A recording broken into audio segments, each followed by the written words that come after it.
Hi, welcome to my channel guys. This is the first part of Psionic Marvel. If you like this video, please like and subscribe and comment down below. The author's website will be in the description. 1 Prologue. Shout out to Omega 200, author of MHA, True Power of Telekinesis, for giving me the idea for this fic. The gloomy sky prevented the moonlight to shine into the land as thick heavy clouds littered the atmosphere, occasionally rumbling as lighting flickered through it. Helicopters hovers in the sky as its blades whip through the air, spinning as the soldiers tries to stabilize it. Fuck. A soldier who was piloting one of the helicopter couldn't help but curse as he looked at the two figure who was floating about 20 meters away him. The two figures was floating in the air as they talked indistinctly. One of the figure was a teenager wearing a hoodie and pants, while the other one, who looked pissed off, was also a teenage boy with an obvious thin body wearing hospital gown.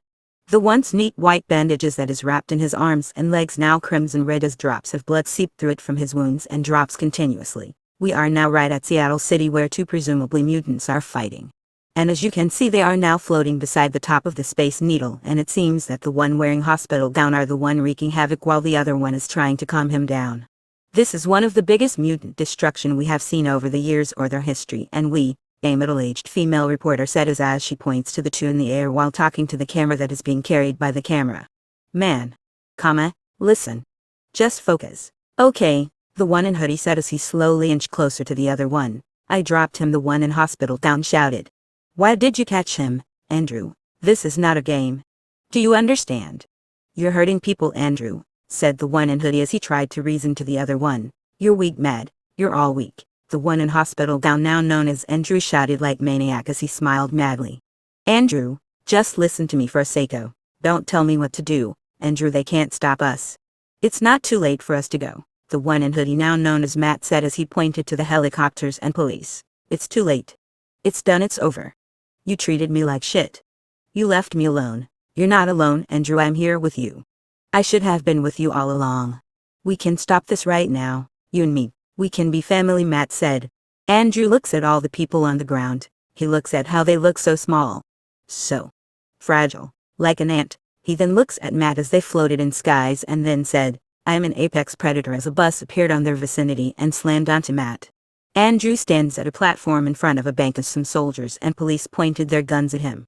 He raised his hand and the soldiers immediately took this as a sign as they immediately fired at him rapidly, but to their shock, the bullets just stopped in front of Andrew as he had his hands in front of him while screaming his lungs out. Andrew then took a deep breath and then waved his hand in a pushing manner in front as the bullets that were in front of him blasted towards their owners' body as they and their cars flew away from the force of Andrew's ability while being pierced by numerous bullets. Andrew, please stop this, Matt shouted as he cried while looking at his cousin, who was now consumed by his power. Andrew screamed as he raised his hands as the glasses of the buildings around them started to break and shattered the next second, with some of the glass injuring the fleeing people. Andrew, please stop this. Don't make me do this, Matt screamed as he looked at the people being hurt while he lay on the ground with numerous wounds. It was a miracle that he was alive despite being slammed into buildings and being hit by a flying bus. Andrew, please, Matt said weakly as he looked at the golden-colored statue with the spear behind Andrew. He cried as he shouted and telekinetically controlled the spear in the statue's hand as it flew to the air. Skluak, with a sound. The spear pierced Andrew straight through the back as it came out of his front and stabbed onto the ground. Andrew stands impaled, a look of shock on his face, and then Matt flails up his hands. A bullet on the ground lifted and immediately lodged itself on Andrew's head, killing him instantly. Matt collapses. After a moment, the police advances. White room. Matt lays on the floor of a perfectly white room. At the far end is a blackened out two-way mirror. There's a camera on the inside of this as well as on the white room, and we can see resolute men in suits reflected on the inner glass, watching with unreadable expressions. There is a chair and a table, but he's clearly fallen out of the chair. It's maybe an hour after the scene in front of the bank, and he's received no medical attention. To this end, Matt is suffering from, among other things, massive blood loss, multiple broken bones, dozens of gashes and cuts, presumed internal bleeding, and a broken back. He can barely move, sliding around on the floor in his own blood, watched by the compassionless eyes of them. He is barely coherent, screeching in agony. Please, help me. Help me, please. I'm sorry. I'm so sorry. I tried. Help me. Help me. I'm dying. I'm dying. Stars, I see stars. Somebody, it hurts. Please. I'm the blood. I tried. Matt screamed as he twisted on the ground in agony. Two men in contamination suits enter the room, wielding some kind of radiation sensors. They go over to Matt, scanning him. The men ignored him as Matt makes some gasping sounds, his eyes going wide. I can hear the singing, Matt said as he stops moving. He lays there, not breathing, completely still, but as if he was experiencing some sort of nightmare. The man's oceanic blue eyes slowly opened as visible confusion was present in it. What, the man slowly raised himself in the bed as he took on his surroundings. The unfamiliar room confused him. This was definitely not his room. The room only consists of the bed, which he was now on, a lamp on his side, a chair, and a mirror beside the door and a small window. Nothing else. The tough-looking door of the room, which was definitely solid metal, made a screeching noise as it slowly opened. From it, a woman revealed herself. She has a gentle face and looks at about early 30s to late 30s. A slight smile adorned her face as she walked slowly towards him. She stops in the side of the bed while holding papers and looks at him. How are you? Andrew. Who are you and why are you calling me Andrew? The man now known as Andrew spoke as he furrows his eyebrows with confusion. He swears that his eyebrows are now tired of all the confusion, right? You can't remember anything. Impossible. You had a severe concussion after all, apart from being speared through. Wait, what do you mean by art? Andrew asked, trying to clear out the confusion, but then a piercing headache suddenly assaulted his head. His head felt as if hammers are pounding his brains right now, and he can't help but scream in pain. Are you okay? The doctor immediately hurried to his side and looked at him with concern. She then said, take a deep breath. Okay. Inhale, exhale. Andrew still trashed in his bed from agony. This lasts for 5 minutes as the pain slowly subsided in his head.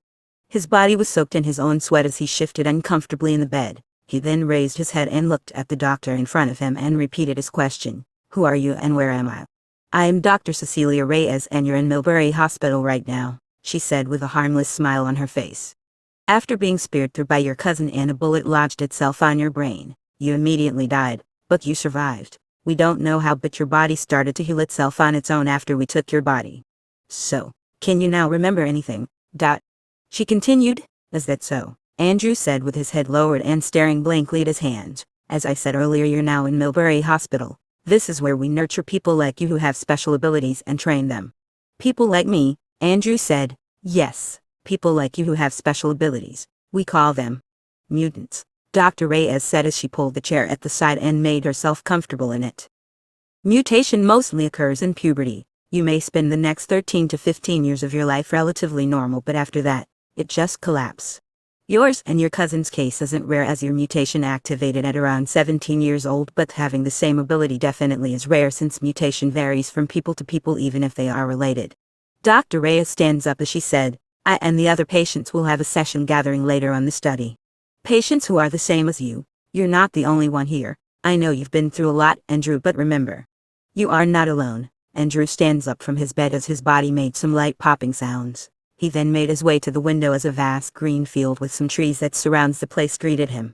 He opened the window and took a deep breath, inhaling the healthy fresh air that seems to be filled with vitality washing his lungs. Can I leave? He said while savoring the fresh air. No. Not yet. Not after you wreaked havoc in the city of Seattle like a maniac. We will need to assess if you're still salvageable or not. But until then, you will need to stay here, Dr. Reyes said with a calming voice. Okay, Andrew said neutrally. Dr. Reyes nodded as she looked deeply at Andrew, who had his back at her, and then made her way out of the room. What the fuck is happening? I transmigrated, Andrew thought as he tried to remember what happened before he woke up in this body. It was already the late 2022. Mikhail was your everyday person you can find basically anywhere. He was a student who was just trying his best to survive in the hellhole known as college. He, like many of his age, watches some entertainment like anime, but not enough to call him an otaku since he just watched sometimes. He also reads some comics and his favorite was watching movies. His parents died when he was still young, so when he became one of the unfortunate ones who got the COVID just after it started to spread, no one was there to take care of him. But luckily or unluckily for him, he survived like a cockroach, and after recovering he got back to his monotonous life. One day, while he was on his way home after school, riding his cheap motorcycle that he managed to buy courtesy of the part-time jobs he takes while studying, a basketball suddenly appeared, rolling from the side of the road and into his path, followed by a boy around 7 years old running after it. He immediately tried to evade the two in panic and was successful with it. But then another rider suddenly appeared from the intersection. He tried to maneuver to no avail as he slammed at it inevitably. He got thrown from his ride with such impact and rolled on the pavement at high speed, his body out of control as his head slammed into a concrete post. His brain and blood splattering as he instantly died, Heh, what a dumb way to die. Mikhail, or now known as Andrew Detmer, shook his head. He looked at the vast green field and thought of why did he transmigrated. Why in the body of Andrew Detmer from the movie Chronicle? He thought deeply and reviewed the new set of memory in his mind. He then saw how Andrew grew up with his mother and father, who all the former loved him. The latter always hated him and would always scold him with every chance he got. Andrew felt his anger rising as he saw this abuse that became worse after his mother became sick and bedridden and needing expensive medicines. His father would beat him, punch him and treat him like a punching until he have completely vented his anger, blaming him for his pathetic life. He shuffled through those memories as his anger suddenly subsided as he came to a shocking part. There is a Tony Stark here along with the information about mutants whom the masses hate. This thing's made him confirm one thing. He's in Marvel Universe. Fuck. He couldn't help but curse as he realized this. This universe is one of the most dangerous universe you can find out there. And he actually transmigrated here, where half the population of the universe can just disappear with a snap of a finger and entities bigger than the planets itself exists. He just sighed as he thought of this and thought, why is he here? Here in this facility for mutants when he clearly got his ability from some crystalline structure that sits in the underground and not some X gene. That is what he is gonna find out. But first, his ability comes first. He looks at his hands and then, using his ability to consciously control where his energy is being sent, he willed it form a wall in front of him, but then suddenly, his telekinetic energy suddenly acted on its own as a film-like energy manifested around him. It shone like a clear water, sparkling as it surrounds him. It's a force field. Andrew furrowed his brows as he felt that the force field was like a separate ability from his telekinesis, even though it also uses telekinetic energy to manifest.